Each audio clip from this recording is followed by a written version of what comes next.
500 ఎకరాలలో 78,000 చెట్లు ఆ గాలికి మొత్తం 31వ తారీఖు నాడు కురిసినటువంటి భారీ వర్షాలు, మరొక రకమైనటువంటి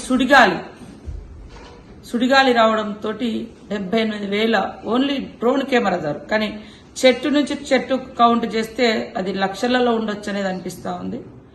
దీన్ని మరి టొరండో అంటే ఒక రకమైనటువంటి సుడిగాలి వీచి ఇన్ని 100 ఎకరాల్లో చెట్లు మొత్తం కూడా నష్టపోవడం జరిగింది.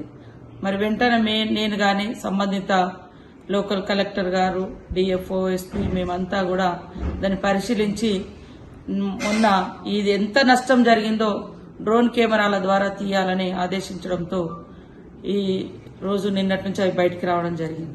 గాలితో హననం, ఈ గాలితో ఈ చెట్ల హననం జరిగింది. కాబట్టి ఈ స్పీడ్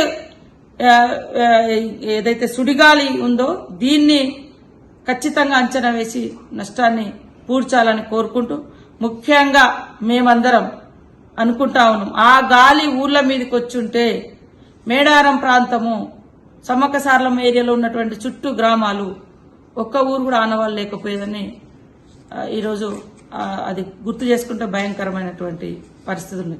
ఆ తల్లుల దయ మూలంగా చెట్ల మించి గాలి వెళ్ళిపోయి ఊర్లు సేఫ్ గా ఉన్నాయని అనుకుంటున్నాం ఈరోజు. కాబట్టి ఇది ఒక ప్రత్యేకమైనటువంటి ఒక ప్రకృతి విలయం, మనం గతంలో ఎప్పుడు చూడలేదు, ఇప్పుడు చూస్తున్నాము. దీని మీద ఖచ్చితంగా పరిశోధన చేయాల్సిన అవసరం ఉంది.